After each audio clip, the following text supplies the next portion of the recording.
Pirate kings, pirate queens, non-binary monarchs of the sea. Hello, how's it going? What's going on? It's Tuesday. It's Tuesday night. It's like 9, 10 p.m. or something. I've spent the day working on this, and I need to get out because we've got regionals this weekend. OP10 post-ban. It is happening. We have a fresh meta, and I am so excited. Let's get into it. So first off, if you don't know me, I'm Cody. I'm the spreadsheet guy. I do a lot of data for the One Piece card game.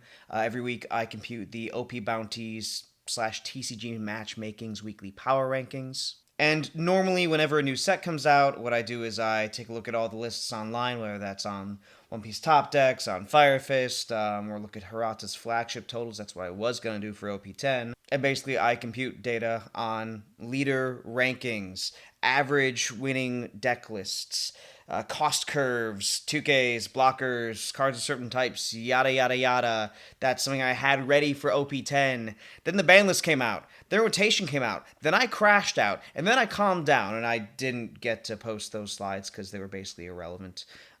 Just because, Banlist season, baby. Everything changes. But over the past couple weeks, I have been tracking the data through OPBounty. Once again, check them out. I'm probably one of their biggest fans. Here's some info on what they do. You can find them on Reddit. You can find them on X. You can find them on Patreon. Get their Patreon. $5 a month. You get so much information.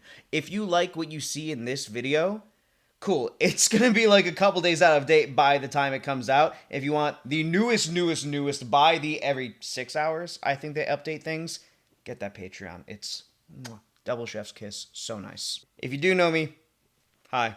I've calmed down a little bit about rotation. My feelings remain the same, but we're chill now. Or, on the off chance that you are either coming back into the game after an absence, or you happen to be new to the game, then I hope this video will be helpful, especially to you. And as added context to that population, the One Piece card game's 10th set, Royal Blood, has just released as of a couple weeks ago, and with it came a ban list. This banned 4 cards: OP07 Jinbei, OP06 Gecko Moria, OP02 Ice Age, and EB01 Kingdom Come. I'm very used to Bandai only putting the hammer on cards when they are incredibly oppressive, and coming into OP10, I didn't think there was anything like that. Dofi was definitely going to be the best deck in the format. Moria decks were still going to be strong. BY Luffy came in and out of things, but anyway, I didn't think that we were in a very oppressive format. But Bandai did decide to be proactive. Some of these cards did limit the design space of the game. And as I'll get into in certain cases, I think this is going to be pretty good. And I think that we are in for a pretty fun time with this meta. But what this video is going to be a super ranking list. What I've done is I have taken the win rates, I've taken the number of games. If you want to know all the yada yada math, blah blah blah of it, you can check out my video where I go over how I create these stats. But we're basically going to be doing a countdown of the top, I believe, 30-something decks of the format, everything that got into 1 billion tier on OPBounty that I have data for. I have no idea how long this is going to take because I'm tired and it is late. Some decks, I may just say the leader name. Some decks, I may go on a tangent. We'll see what happens. Ooh, one more thing. This is me post initial recording. I forgot to mention this when I started recording the video.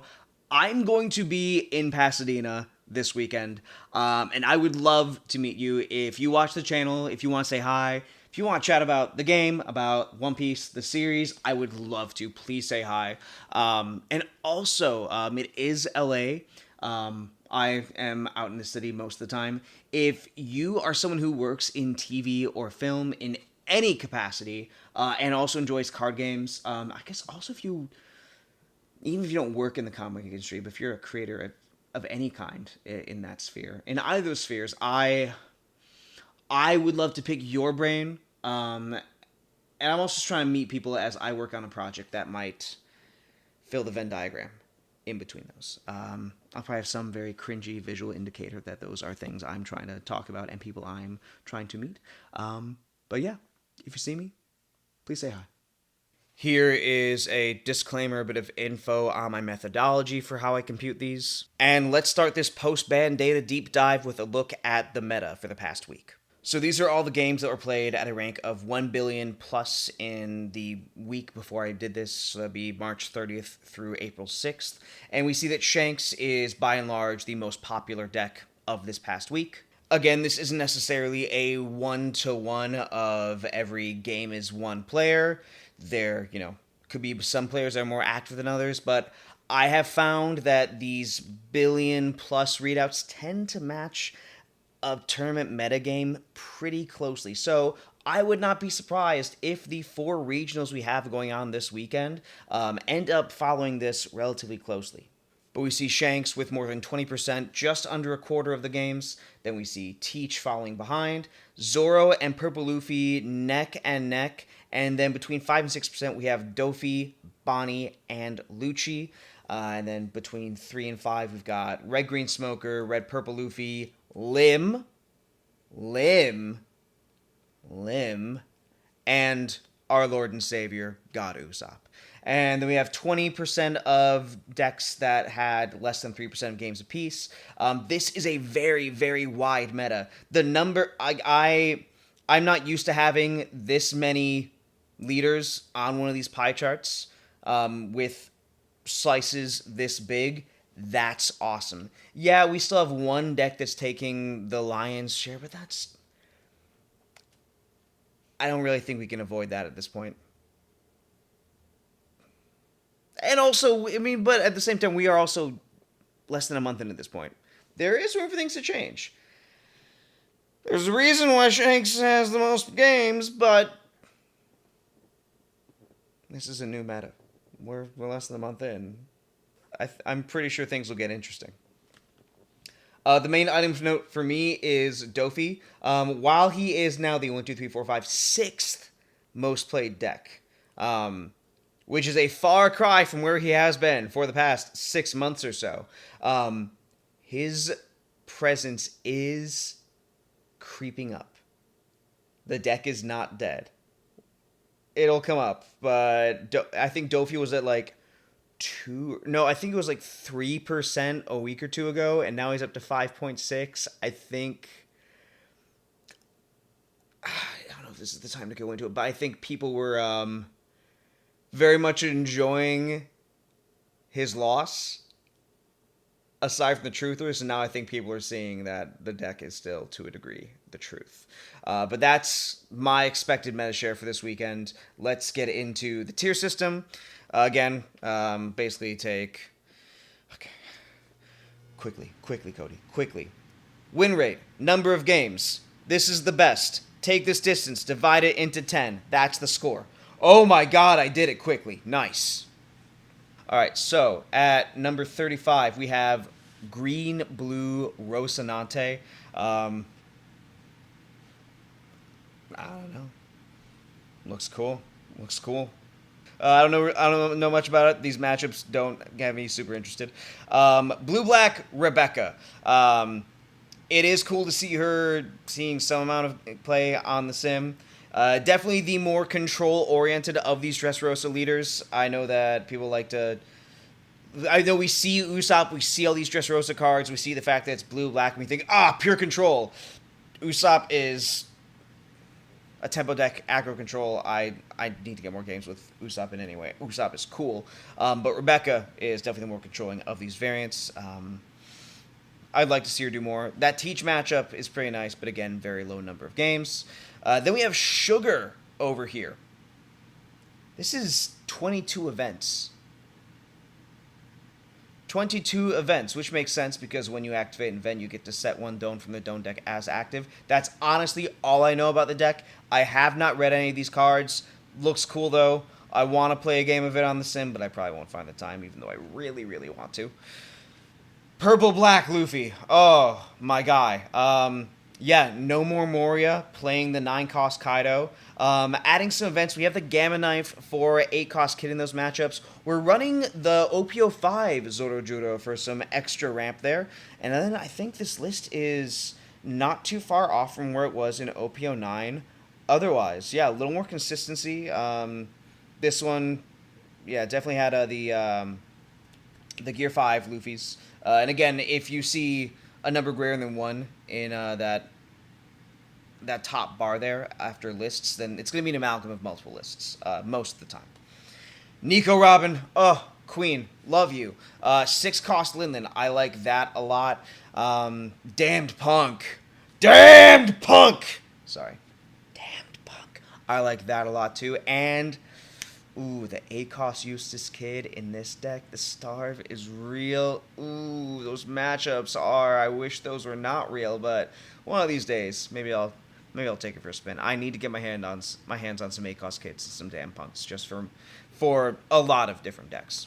Then we have Pudding at number 30. Great Shanks matchup in these 52 games against the deck. Small sample size, but like it's like the very smallest I'll take as passing of something I can glean value from. So if you really hate Shanks and you're flexible on the sample size, and that's all you care about, and you're like, hey, if you really don't care about sample size and you want to and you hate Dofi too, take Pudding. Take Pudding this weekend. I won't. I don't know how to play the deck. She's cool though. Then we have Red Green Law. Speaking of cool, look at this guy. Look at this guy. Really taking advantage of some of these cards from OP10. This one, the one that looks like Nami, is the Sanji. I'm literally about to reread Punk Hazard. So the refresher will be nice. And we've got the Tashigi there. That, I think, yeah, it's pretty cool. I keep forgetting if the Tashigi I think is just removal in general. So that's, yeah. I like these cards for the deck a lot. Looks pretty cool. And then we have Yamato, the Fortress build here. I have not looked at the 1 billion or the last week Western lists myself, but Eustace Kid, he is seeing a resurgence in this format. Gone Fall, I remember being a pretty cool card. I looked at it briefly this morning, and I've already forgotten what he does. Let me pause real quick. Oh, right, he's a blocker, and then on play if your opponent has 1 life or less, you can KO a 3 or less. Pretty cool if you're just trying to close that game out. I don't think a lot of people will be expecting him. Starter deck 21, Luffy. 61% out of 85 games against Teach. That seems to be the big draw here. Makes sense. A lot of rush, a lot of dome efficiency. That 4-cost Zoro has a lot of really cool combo potential. Mole Gun is the hot new red event card. I probably will forget what it does at some point this weekend, because I definitely haven't forgotten what it does now. No, it's basically minus...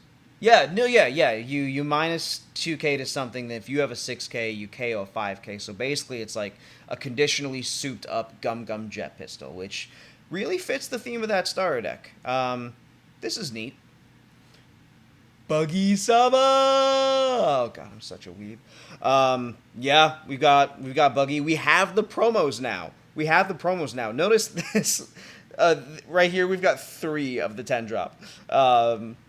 It's a break. I think that's fine. I like Love Mellow here as well. Depending on the turns you play it, I think, yeah, you could go like 5-drop, peel off Love Mellow. Ooh, wait, it's kind of a little spicy here. Okay, Buggy, keep bugging. Then we have Green Yellow Law, the Rizmeister. Look at this guy. I think it's a cool art. I have no problem with Riz Law. Bunch of haters. Huge on the Supernova package, and it's just mid into everything relevant. Oh man. I won't say I had high hopes for the deck, but I was at the very least intrigued, and I want to build it, but it will be with proxies, because I think I'd have to spend like $300 to build this deck. I'm definitely I've got some other things cooking, but I'll sim with him. I will actually sim with him because he's it's law. I have to. Red Sanji. Look at that Teach matchup. I know less than 100 games, but 78. It's not nothing. It's not 13 certainly. Okay. Never played the deck. It uses Wapple. It's got some Star Deck 21 cards. I don't remember what that koala does. Um, if you got a Red Sanji build, if you have tips for Red Sanji, let me know. Because I have wanted to try it. Number 23, Red Blue Marco. We've got. So this one's running the Animal package, and we have a bit of that Star Deck 12 package with the Ivankov and the Pudding. Peep the Richie to play off the chopper, and that one copy of Jinbei from Star Deck 10. This one actually is just a list someone used raw, because when it was the two lists in the 2 billion tier, I believe one of them just solely outranked the other as far as the blend of its metrics. So this looks like a pile. It is an actual list that was played in 2 billion to a 41% win rate. Like, don't get me wrong, but like, it was in 2 billion. Cool. Nami.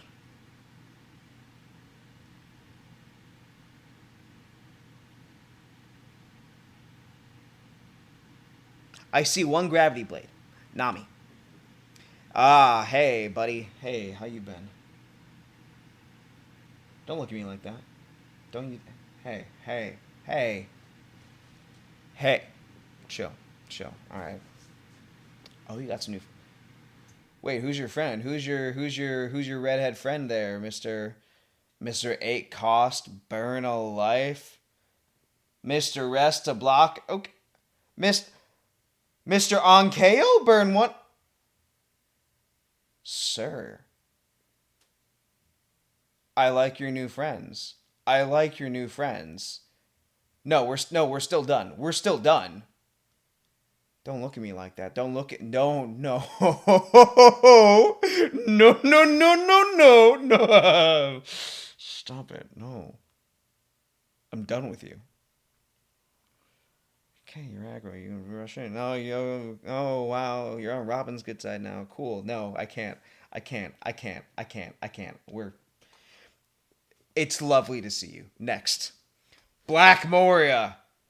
Ah, scary. Okay, so this, I do want to take a second to appreciate this. I do really enjoy a Moria list with no 8 cost Gecko Moria. And I think this, and I didn't have the words for it before because I think I came up with them when I was making this slide earlier. But the thing I really like about Gecko Moria being banned is what it means for black as a color. And basically, it's they have to they have to figure things out. But to me, black has not just been a control color or a recursion color, but a combo color. And yes, in a way, Moria enabled combos, but it's not a full. I have 10 donut and I can do so many different things with my turn kind of combo. There are just more permutations at this point. And I really like that. This list is interesting with the 4 Sabo. I really want to try the new Ryuma. The Dome Times one, I believe it's Double Tack Ryuma. That always seemed nice to me. Stussy, Tempest Kick. Black does have so many powerful cards that it can get something together. And Moria is Rogue. He's not... I'm not saying, he's foolproof here. Great Zoro matchup. I think that I think maybe if people can really chef with him and time it out right and push those Shanks and Teach matchups up, then there is a world where he does something here. And I really, really want to see that. That's the world I want to be in. When combo Moria chefs. And then we have Smoker, number 19. Matchups.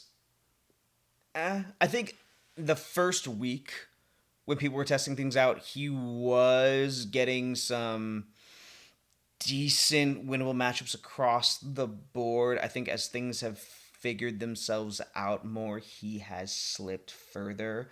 But Smoker's always been a cool deck. I've always thought it was one of the cooler black decks that was hanging around in the format, in past formats even, I should say. And I'm also eager to see what people do with him. I don't know if I'm as eager to see how people chef with him as I am to see what happens with Moria, but either way, we'll see. Then Hancock. Oh, man. Okay, so I'm going to Pasadena this weekend, as I believe I mentioned earlier, and I've been all over the place with what to pick. Hancock was one of the options. I think I went from one thing to two potential things. Now I'm on something weird. But Hancock just appeals to me. Broad control. No cost reduction needed. Just advantage and bottom decking. Really, really, really like Hancock. And I also just love the fact that there's so many laws in here and so many Kaidos. 5 Kaido right now. That's amazing. I'll challenge myself to find a game where I play all 5 Kaido in Hancock. Teach matchup is great. Shanks matchup is passable. Zoro, that's where I'd start to get a little worried. It was on my radar for this week, and they're honestly, if I weren't just planning to meme this weekend, she still might be what I play. But I'm not necessarily here to win. Then we have Newgate. Oh, Dad, how have you been? I haven't seen you up here in a minute. Hello. Okay, I haven't played you in a minute. I haven't looked at a list for you in a minute. We've got the Chopper from the set. Nice new blocker here. Taking advantage of the new Sanji from Stark 21. Mulgun as well. Divine Departure. Yeah, with Red being pretty much untouched by the ban list, he's got some room. Again, that Shank. If we can just get that Shanks matchup up a little bit, just a little bit, I think we got something here. Yeah, another one. Yeah, Rogue tier. There's just so much cool stuff. And then Green Uta. Okay, this is the other deck I was thinking of playing this weekend. And honestly, if there is a dark horse for this moment, I think it's Uta. Look at those 4 matchups. 58 against Shanks.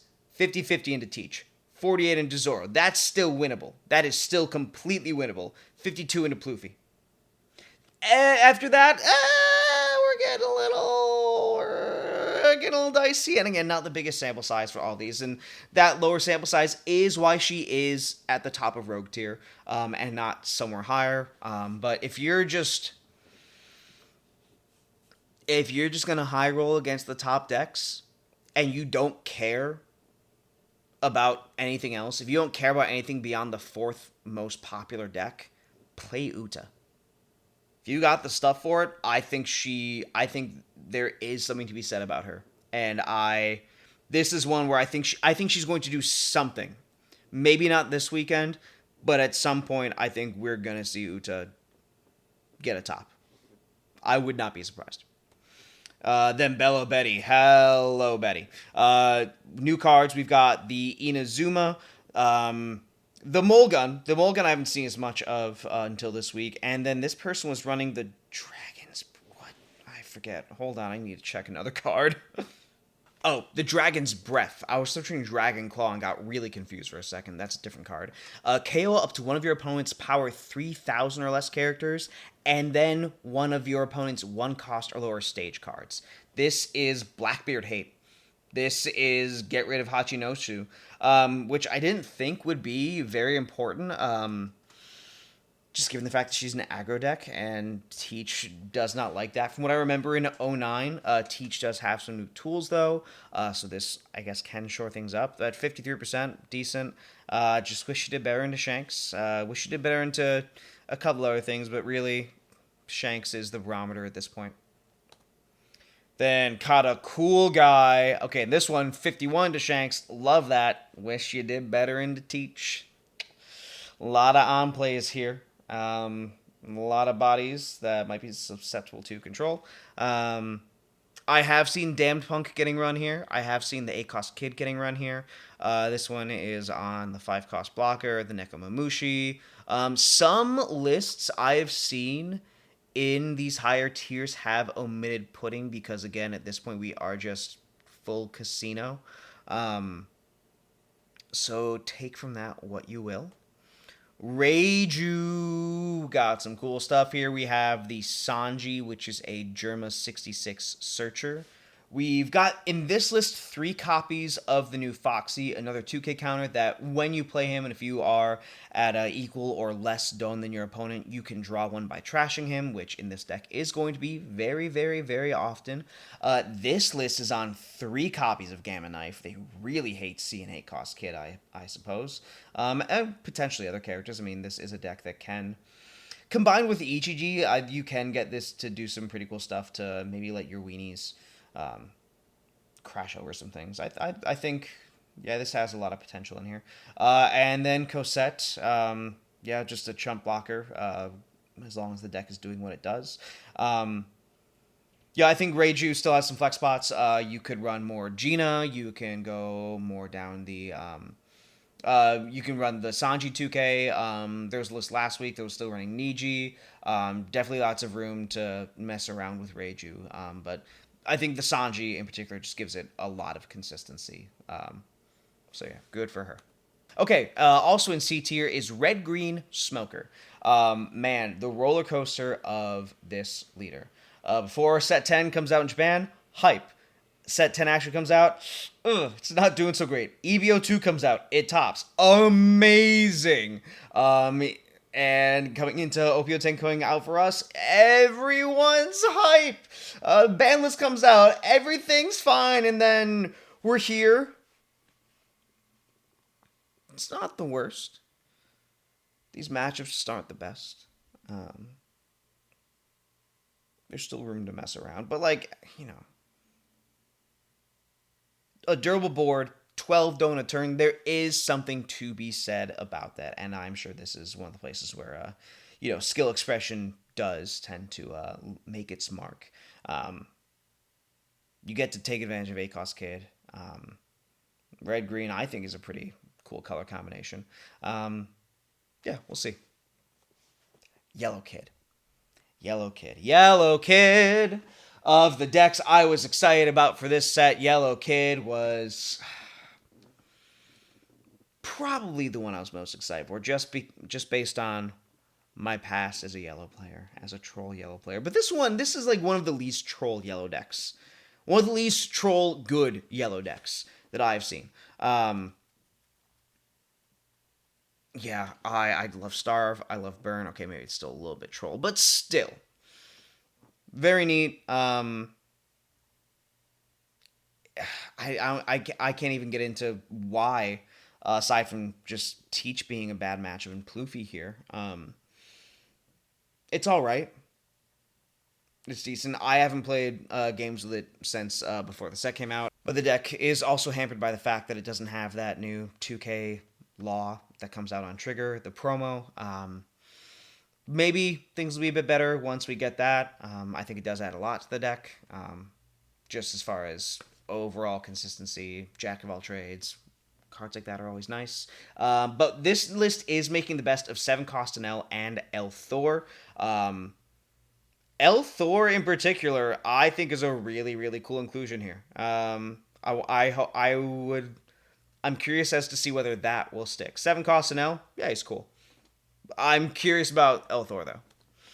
And then Usopp. Ooh, hello. Yeah, another leader I was so excited about. And I guess is like one of the... I don't even know if I'd say he's a victim of the list. Because he did really well into Dofi and into Teach. And he, I believe, won the Asia final before 10. This is another reason why I think Uta's at 16. Just having matchups against the top decks doesn't necessarily make you one of the top decks. Because you can't always expect to run into them. If you have a bad couple rounds at the very beginning, it's just not going to work out for you. And I think Usopp was in a place like that before the ban list. And now with Shanks being so popular, it's even rougher for him. So R.I.P. God, Usopp, I wish ye well. And I'm glad people aren't running Moria, because Moria was not the play for this deck anyway, from what I remember. And then we have Lim! Lim! At number 9! Woo! I've never played the deck. Lim! At number 9! Cool. That's the one where I just say the name. Red Purple Luffy, we've got at number 8 here. Look at that Shanks matchup. Look at that Shanks matchup, baby. We don't care that you get an extra 1,000 power per turn. We've already got the extra 1,000 power. Also have 3 life. People have been cooking. We've got more events in this list than before, and this Rosinante feeds into them wonderfully. If we have 7 or more Don, we can unrest 2 Don, which then sets us up for our Gum Gum Giant, for our Radical Beam, and we can also trash an event card in order to draw 2 when we play him, so that all factors in very nicely here. It's to die for, and Leap Form Disaster just let us full ramp from the very beginning. I love that. Yeah, otherwise, nothing too crazy, too out of the norm for Red Purple Luffy. Yeah, if you hate Shanks, if you just hate Shanks in particular, this is the one I can, with more confidence than Pudding, say, bring. If you just hate Shanks, don't care about anything else, Red Purple Luffy. Got some Rosinantes. Starting with B, we have Black Lucci. And once again, this deck is able to adapt. Moria who? We don't care. He doesn't care. He doesn't care. Mansherry. Mansherry's all the recursion he needs at the moment. I mean, okay, Moria would still be nice because 7 is lower than where he was at before, but he's in the top 10. The deck that had 2 hits on the ban list is still in the top 10. Cool. Lay off the guy. This list is running the 2-cost Uta that lets you rest her to give something -2 and can't be KO'd in battle by leaders. I have seen a lot of the 4-cost Kuzan running around. It seems like he's here to stay. And this list does run the Tashigi. I was actually just talking about this with at the shop where I was picking up the last 11 cards for this weekend's deck, which only cost me $2.50, guys. This is going to be so jank. About Tashigi. And it's just the on-play that you can't use in Lucci. But you can activate main KO a 0 cost the turn she's played, even if you're not Smoker. But I think that in a meta where Teach is the second most played deck, this Tashigi can be very helpful. I'd say Hina is quite useful at the moment as well. And this, again, I'm excited to see the kinds of combos Lucci can pull off when it isn't limited by Moria. I'm very excited to see that. Number 6, we have Green Bonnie. If you've been looking at OP10, really not much new here. 8-cost kid. I was at least the boogeyman of the first couple weeks of this metagame. I don't know if that's still the case. He might still be the gatekeeper, at the very least. But yeah, you've got the Smoker with Banish that lets you set an extra 2 Dawn active during your turn, and that's the last time you can do it for the turn. So you can't Smoker then Cavendish, but you can Cavendish then Smoker, and then Tashigi guards your characters. So you could play the kid, attach 1, play out the Tashigi, the kid's protected. Blue could potentially, if they have it, 3,000 Worlds and Red Rock, but I think that just timing in all senses is going to be huge in that kind of matchup. But yeah, decent matchup spread. Really, Teach is the only one. Basically, it's the same as usual. Black is a problem for her. Teach, especially Lucci, worse matchup rate, but still less prevalent at the moment. If you can dodge them or figure out a counter strat, if you can really see them Tashigis, if you got... Maybe if you take the 8-cost Rosinante in, that might help. I just don't know how much finding space for that will detract from the other matchups because, as usual, Bonnie is a very, very tight deck. So we'll see about that. But cool. She's in B. And then we're at deck number 5, and we're in A tier. We have 5 decks in A tier. Yeah. Purple Luffy, number 5. Okay, here's a matchup spread. Just Bonnie at 41, then we're kind of chilling. Things are, yeah, not everything's over 50, but only a few percent away. They're winnable. And the great thing for Purple Luffy is that if you were already running this deck before, you really don't need anything new. Grab a Gamma Knife, Cardis, Pennies. Cool. Cool, cool, cool. It is something I would consider if I think if I had, I didn't end up getting the 9-cost Luffy's, or the Sanjis, or the Giants. The Giants, I don't think, cost too much. It's just an investment I didn't make during '09, and right now I'm in a place where I can't really be investing a lot more in cardboard again. I paid $2.50 to finish my deck. That's the kind of investment I can make right now. But if you did make the investment in Purple Luffy, then I think you might get some dividends this weekend. Number 4 is Blue Dofi. Number 4 is Blue Dofi. Did you think it would be lower? Did you think it would be higher? I am really interested in public perception of Don Quixote do Flamingo right now.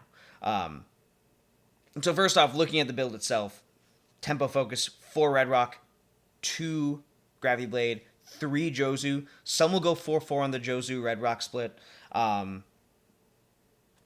Deck still has legs. It's not as aggressive and fast as it was with Jinbei, but it has ways to make up for that. Sometimes you might run 3,000 worlds. But this tempo direction is what's working for the deck right now, and at the moment, it's working pretty well. This 53.85% win rate, that is the highest win rate of this sample, of the Billion Berry Plus tier on OP Bounty for this week in question. Dofi had the highest win rate. People are just still sleeping on him. And I know I've talked about being curious, about being excited, but this one I just want to see what happens with him. Cuz I have the deck. I built the deck. I've barely played the deck. I'm not good at the deck. And for me, if I'm going to a 500 person tournament, I think the lesson I've learned over the past 2 years is that if I have a really good deck, know how good it is, and see myself playing suboptimally just due to lack of experience, I'm not going to have fun. If I'm going to play something and have a lack of experience, I would rather it be a deck that is fun regardless. And that's not to say that meta decks are not fun for me. For me, go wide aggro, even go wide tempo like this, it just doesn't quite click with me. It doesn't quite hit me right here, you know? Not in the way that the jank I'm playing this weekend does. But basically, the way I'm theorizing, and this is from my limited perspective, the way it seemed to go is, oh my god, Dofi, set 9, Dofi, woo, set 10, Dofi's gonna be the best deck again. Wow, cool, I sure love Dofi, wow. It's not like the worst, but like, hey, can we stop seeing Dofi everywhere? Banlist happens. Dofi, haha, Jinbei's gone, haha, yeah. And I think people were just so happy that Jinbei was gone and that Dofi was unseated that it... And that this, I guess this format as a whole was so wide open. There were so many things that it really left only the true Dofi truthers to really be playing Dofi still. And I think that now, as we're getting a few weeks in, people are starting to realize, oh no, this deck still has legs. And I think especially now that we're getting toward a big tournament, more people might be saying, okay, I'll hop back on. I'll hop back on the Dofi train. Because the play rate has been steadily rising. I guess I assumed it would be a 10. Maybe that's just the degree to which losing Jinbei has hampered the deck. Maybe it's the fact that the tempo style is somewhat of a strategy shift. Does require you to look at the deck from a slightly different angle, and so there may be more of a learning curve there. It's just fascinating to me. The place Dofi is in right now is just fascinating to me, and if you have your own thoughts, your own perspective, your own things you've noticed about the way people are talking about Dofi and the potential reasons for this very, very small gradual shift in Dofi's reappearance, let me know. I'd love to hear it. That's Dofi. Number 3, Teach. Mr. Weeb. A lot of you have probably heard about Teach already from other people talking about OP10. Kuzan has great recursion. You can just mill the Burgess, then bring him right back. That's pretty insane. Liberation, not as huge now that Dofi has taken the hit, but still very good. And of course, Teach is slightly favored into Shanks, being the highest played deck of the format. That's always great. Zoro and Pluffy, a little not there. Dofi, it was never. It's just not there. It's just not there. I guess even with Liberation, you could have more Liberation, but I don't know if Liberation really does it. And then I have seen a copy of Katarina Devon making her way in more and more and more and more. I'm not sure of the reason. I'm not sure if it's just that her versatility is what's needed. If Lucci taking a hit gives her more staying power, although I can't really speak to how likely she'd be to survive in the mirror, or if the mirror is part of the reason. I'm not sure. But the other card I'll mention here is a card that's not in this list. It's something I have seen more of in the sim, something that has started to replace Doc Q at certain points. I bid 500 million berries. I'm going with St. Cucklos. I'm literally looking at the card right here just to make sure I have it down. Choose one. KO a character with a cost of 1 or less. Basically, cool, it does Doc Q's thing. Return a character with a cost of 1 or less dealer's hand. Okay, so basically, you can take a character with a cost of 1. You can either KO it, put it in hand, or put it in life. And then if you have a Celestial Dragon character, you can draw a card. And as a trigger to let you KO something. That's a cost 6 or lower. That seems to be the main draw there. It costs 3. It's event-based. It's interesting. It's not searchable. Doc Q to me still seems like the better play. There may be something I'm missing, though. So call me out if I am. And then up at the top, which this just feels nostalgic to me. It feels like I've gone back in time 2 years. Zoro's at number 2.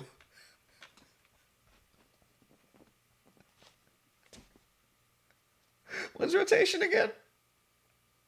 1 year? Cool. No, it's fine. Hey, maybe Zoro gets a reprint. Honestly, I'm fine with it. I'm fine with it. No, for real, I'm fine with it. Yeah, Zoro is doing it. There's really not much to say here. I guess this does feel like the natural evolution of OP03 Zoro. Oh, that's what I was gonna say. This list, I did have to make an executive decision on. These 2 Kureha here, if we go strictly based on my algorithm, they're 2 copies of Buggy. However, there were only 5 lists in 2 billion. I think in the future I do want to try and see if there's a way I can get all the lists together and make sure I weigh them for what tier they're from. I don't know, we'll see. But basically, the number of events that came out through the algorithm did not match the number of events, not even close to the number of events in lists that ran Buggy, so it just didn't make sense to have Buggy in a list with only 7 events. So Kureha was the next highest scoring card. But Buggy is becoming more relevant in Zoro. I haven't had a chance to play against any Zoro myself. I might be in for a rude awakening this weekend. But yeah, Zoro is Zoro, but Zoro can chef around.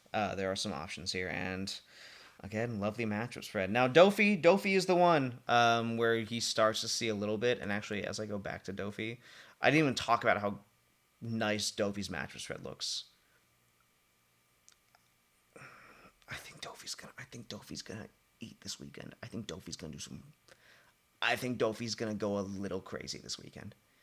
Not as crazy as it was going in OP09, OP08, 8.5, but I think it's going to go a little crazy this weekend. And I think perception is going to change. If I'm wrong, I'm wrong, but that's just where things are looking to me. And then at number 1, we have Shanks.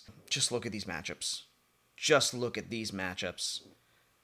Teach and Zoro at 47, still winnable. RP Luffy at 36, that's the ninth most played deck. Everything else in the top 10, above 50.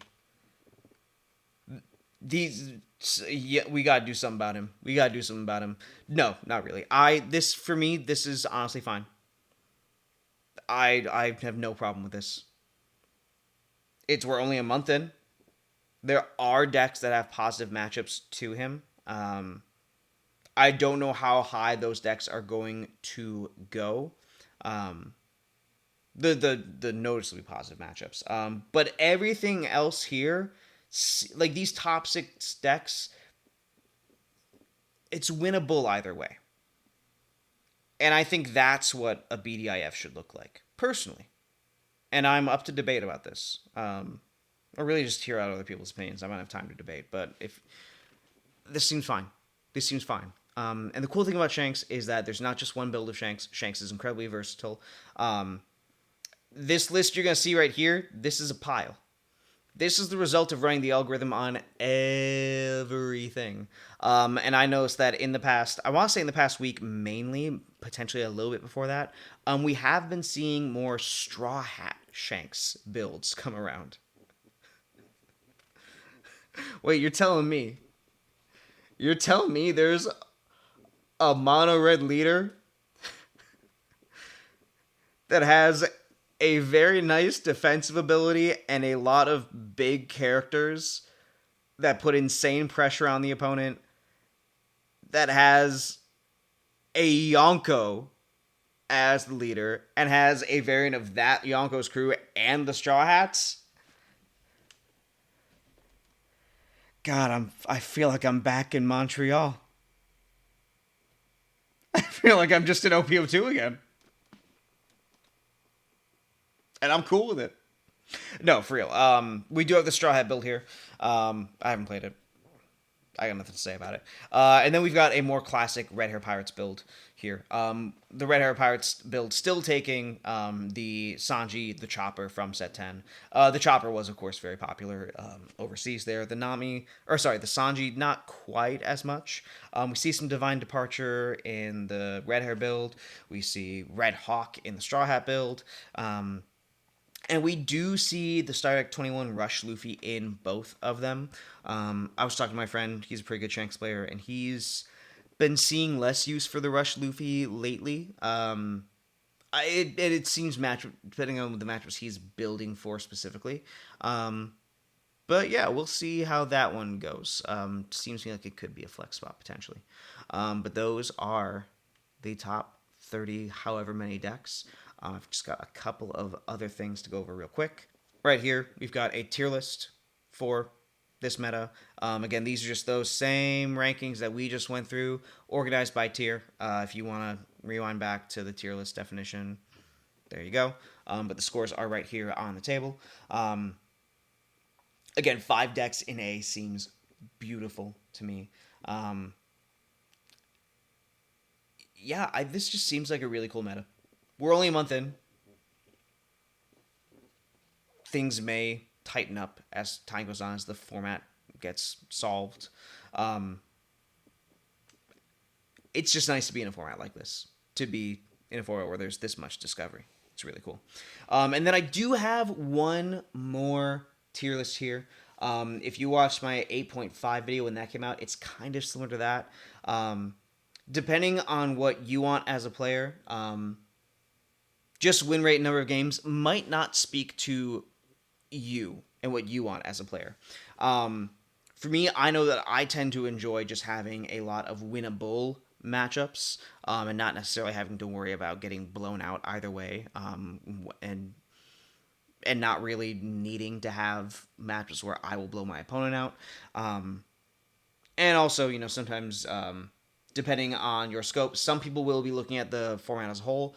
Some will be looking at decks over 3%. Some will be looking at just the top 3 decks. Some will be looking at, the top, any decks that have more than 5% meta share, right? So what I did was I took a look at this. And this is basically doing the same sort of ranking system, but for what share of all the decks that have more than 5% play rate, these decks have a winnable matchup rate against. If that makes sense, I hope that makes sense. It's very late. If you need more explanation, I can pin a comment or something. But that would put Shanks, Purple Luffy, and Dofi at the very top there. And then Zoro and Uta. And again, Uta, just because it has, I think, such a high Shanks matchup, is doing well. Like, I think Uta is to this metagame what Enel was to 8.5, but maybe just a little better because it's still passable against Zoro and Teach, whereas Enel wasn't doing quite as hot against the number 2 and number 3 decks. And then we've got Hancock and Bonnie in C, and then we start to see everything shift down. Again, this may mean a lot for some people. This may mean nothing to you. This is just a cool thought exercise I had. But as far as what I am playing, I was going to go Dofi. Then I was thinking either Hancock or Uta. And then this morning I woke up and I saw OPTCG Grinder had a video with a game of Holden Miller's stream where he was on Queen against Shanks. And I'm not Holden Miller. I'm not Holden Miller, guys. But I do love Queen. I'm playing Queen. I'm like 99% sure I'm playing Queen. If I meet you at Pasadena, I flip over something else, I'm sorry. But I'm probably playing Queen. Anyway, here is the matchup chart. You'll see leader on the left, the score of 10 right after that, and then we've got all the matchups. And again, for everyone who isn't used to these charts, your point of view is from the left-hand side. So say that I am playing Purple Luffy, I would look at that Purple Luffy on the second column from left, and then I would read across to see what my matchups are. You've got percentages on the bottom there, and then expected win rate. This is basically, take matchup times meta share plus matchup times meta share, all that for this. That puts Dofi at the top as far as that metric goes. I think this could also be somewhat skewed to population size, but fitting that to population size is what the score of 10 is. So that's taken care of. And if you really want a little extra data, here's the same expected win rate for different meta share thresholds, and then the winnable matchups score for different matchups thresholds as well.